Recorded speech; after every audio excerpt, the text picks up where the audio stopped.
itong proceedings nung June 3 ay legal and valid. No? And therefore, isa lang ang Senate President pro tempore at isa lang ang acting Senate President. Pero totoo na merong dalawang grupo. No? Yung grupo ng majority na merong 12 votes at yung grupo ng minority na merong 10 votes. Ibinasuro niya po yung alok ni Senator Alan na power sharing. Handa pa po ba kayo na makipag-usap sa kanya? Ang advice po na Malacanang, huwag magtiwala kay Senator Alan. At any comment po doon sa sinabi niya na dalawa daw yung Senate ngayon, Senate of the Philippines at Senate of Malacanang? There's only one Senate, no? Yung Senate of the Philippines. At nakita naman natin yung proceedings nung June 3 na nag-elect ng isang Senate President pro tempore at nag-designate ng isang acting Senate President. So, yun ang rin-recognize ngayon ng ng mga ibang branches of government tulad ng House of Representatives. Nakita natin na si Secretary Reyna ang represent sa Senado at of course ang executive branch.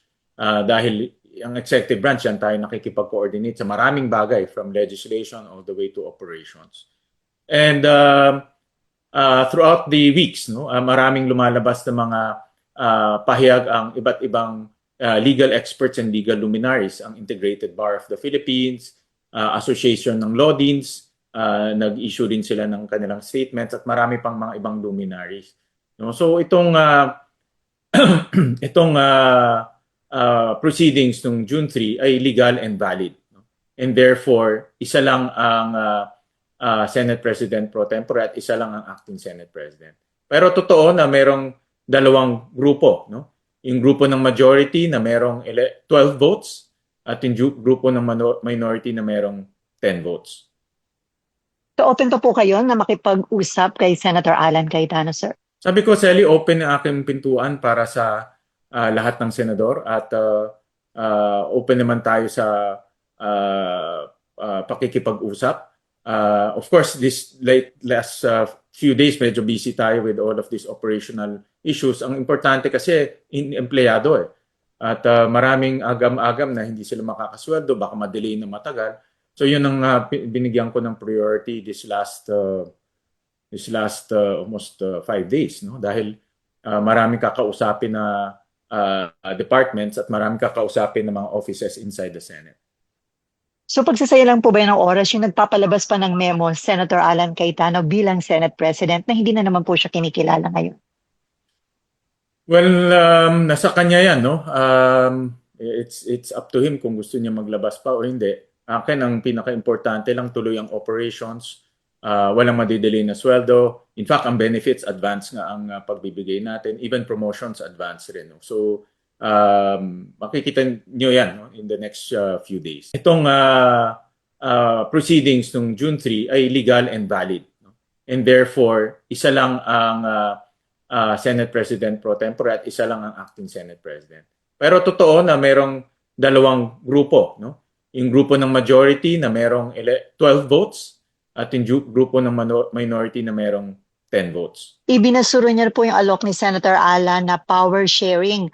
Handa pa po ba kayo na makipag-usap sa kanya? Ang advice po na Malacanang, huwag magtiwala kay Senator Alan. At any comment po doon sa sinabi niya na dalawa daw yung Senate ngayon, Senate of the Philippines at Senate of Malacanang?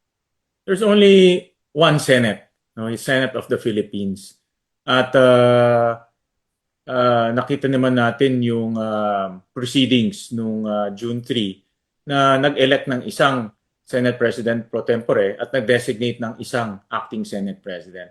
So, yun ang rin-recognize ngayon ng ng mga ibang branches of government tulad ng House of Representatives. Nakita natin na si Secretary Reyna ang represent sa Senado at of course ang executive branch.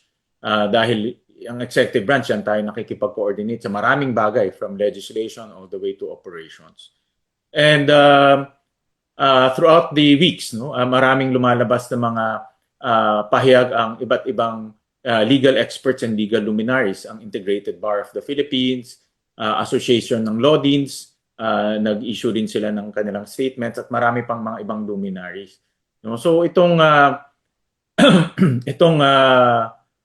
proceedings nung June 3 ay legal and valid. No?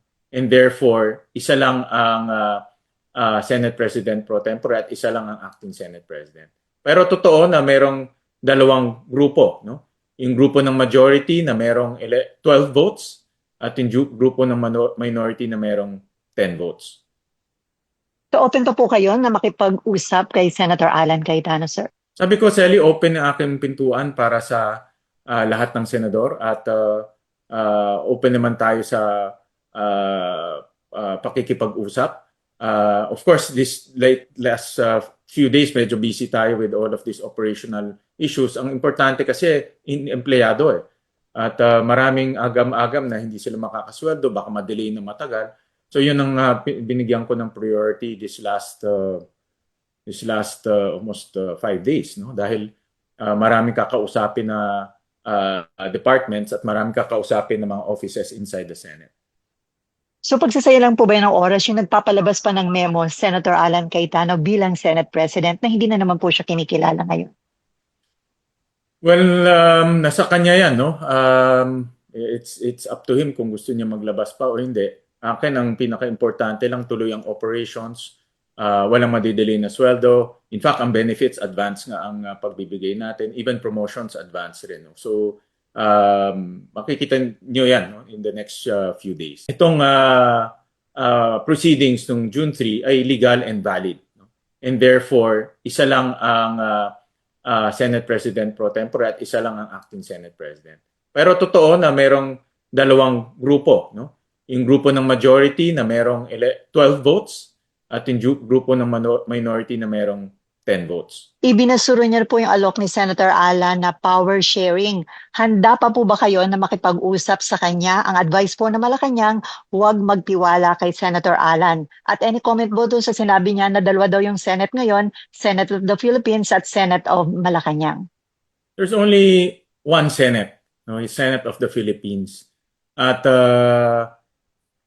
nakita naman natin yung proceedings nung June 3 na nag-elect ng isang Senate President pro tempore at nag-designate ng isang acting Senate President.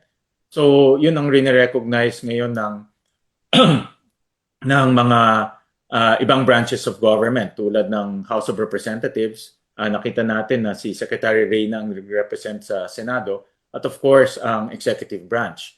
Dahil ang executive branch yan tayo nakikipag-coordinate sa maraming bagay from legislation all the way to operations.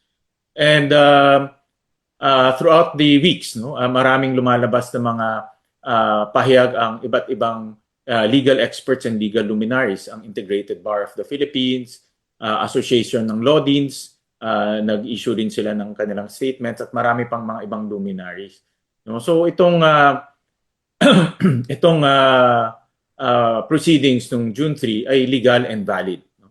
And therefore, isa lang ang Senate President pro tempore at isa lang ang acting Senate President. Pero totoo na merong dalawang grupo. No? Yung grupo ng majority na merong 12 votes at yung grupo ng minority na merong 10 votes. So open pa po kayo na makipag-usap kay Senator Alan Cayetano, sir? Sabi ko, Sally, open ang aking pintuan para sa lahat ng senador at open naman tayo sa pakikipag-usap. Of course, this last few days, medyo busy tayo with all of these operational issues. Ang importante kasi, empleyado eh. At maraming agam-agam na hindi sila makakasweldo, baka madelay na matagal. So yun ang binigyan ko ng priority this last almost 5 days. No? Dahil maraming kakausapin na departments at maraming kakausapin na mga offices inside the Senate.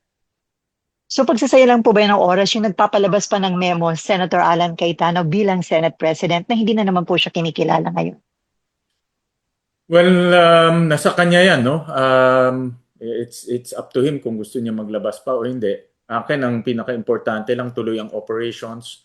Walang madidelay na sweldo. In fact, ang benefits, advance nga ang pagbibigay natin. Even promotions, advance rin. No? So, makikita nyo yan no? In the next few days.